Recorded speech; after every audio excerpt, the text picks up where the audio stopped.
pouvoir, c'est mieux. Faire, c'est mieux. Celui qui est justifié aux yeux de Dieu, c'est pas celui qui écoute la parole, c'est celui qui la met en pratique. Amen. C'est en mettant en pratique que l'on reçoit les promesses de Dieu. Si vous allez à l'école pour apprendre comment faire des pommiers pour manger des pommes, puis que vous avez votre certificat, que vous achetez vos graines, que vous achetez un terrain et que vous ne faites rien, vous n'aurez jamais de pommes. Vous avez la connaissance, vous savez comment faire, vous pourriez le faire, mais si vous ne le mettez pas en pratique, vous n'aurez jamais de pommes. Hein? Et avec les choses de Dieu, c'est pareil. Il ne faut pas être un chrétien qui augmente sa connaissance, mais n'augmente pas dans sa relation avec Dieu. Amen. N'augmente pas avec sa relation avec Dieu. Sinon, il se dit, tiens, on dit que Dieu dit ça, on dit que la Bible dit ça, mais ça ne marche pas pour moi. Ça ne fonctionne pas. Celui-là, il est béni, moi je ne suis pas béni. Pourquoi? Mais si on met en pratique la parole de Dieu, on va être béni. Amen. Mais il faut la mettre en pratique.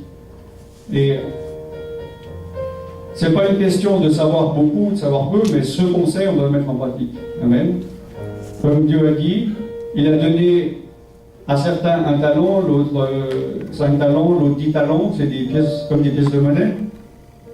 Et chacun doit faire avec ce qu'il a. Et il ne faut jamais se comparer aux autres. Amen.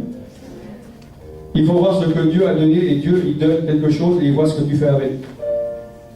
Et il est dit que celui qui est fidèle dans les petites choses l'est aussi dans les grandes.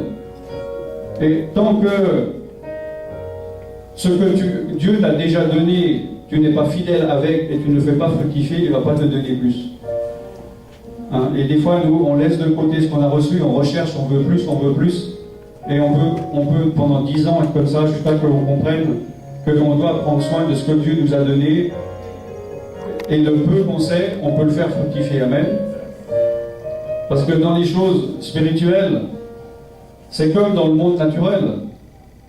Il y a un oiseau, un hibou, et parce que les choses dans le naturel, matériel, c'est la représentation des choses spirituelles. Amen.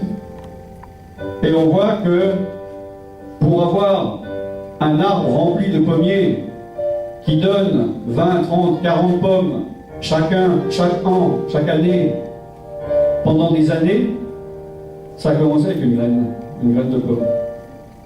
Et spirituellement, c'est pareil. Les vaines croyances de nos parents qui n'avaient pas été renouvelées, nous avons été rachetés de cette vaine manière de vivre. Et nous ne devons pas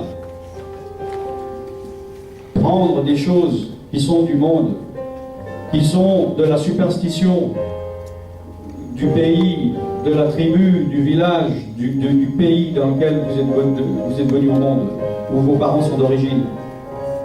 On ne peut pas mélanger les pratiques occultes et les pratiques bibliques. Parce qu'on se met sous la malédiction. On sort de la bénédiction. Et quand on n'est pas béni de Dieu, on s'éloigne de lui, on n'est plus sous la protection de Dieu, on n'est plus sous la bénédiction. Amen. Il faut être prudent. Dans Ésaïe 8, versets 11 à 13, « Ainsi m'a parlé l'Éternel, quand sa main me saisit, et qu'il m'avertit de ne pas marcher dans la voie de ce peuple. N'appelez pas conjuration tout ce que ce peuple appelle conjuration. Ne craignez pas ce qu'il craint et ne soyez pas effrayés. C'est l'Éternel des armées que vous devez sanctifier, c'est lui que vous devez craindre et redouter. » S'il y a des personnes qui disent « Oui, je crains l'Éternel, mais je crains aussi le sorcier. Je crains aussi les superstitions de mon peuple. » Il ne faut pas jouer avec ça. Comme quelqu'un qui dit « Moi, je ne suis pas superstitieux, ça porte malheur. » Ça ne va pas. Soit on était renouvelé complètement, et on n'a pas à avoir peur des choses du monde. On n'a pas à avoir peur des sorciers, on n'a pas à avoir peur de leur pouvoir.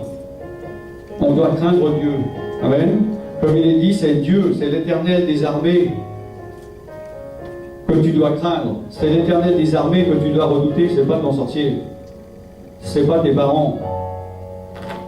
Parce que aussi puissant qu'il soit, ton sorcier, il n'a aucun pouvoir en lui-même. Son pouvoir vient d'un esprit, ou de plusieurs esprits mauvais. Et ces esprits mauvais, le plus puissant de tous, Jésus est assis bien au-dessus de ces esprits-là. Amen. Et toi, tu es où? Tu es assis avec Jésus dans les lieux célestes, bien au-dessus. Amen. C'est pour ça qu'il est dit que vous marcherez sur les serpents et sur les scorpions et aucun mal ne vous atteindra.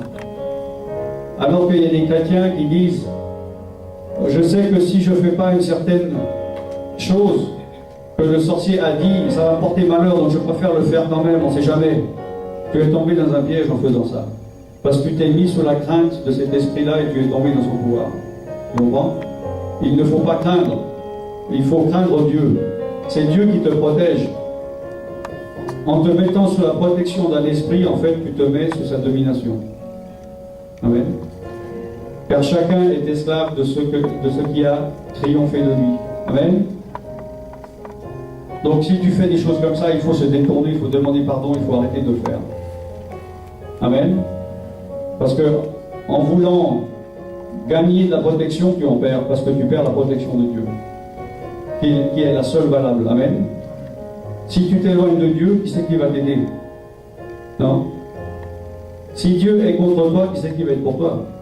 Non. Amen. De la servitude, c'est l'onction qui guérit.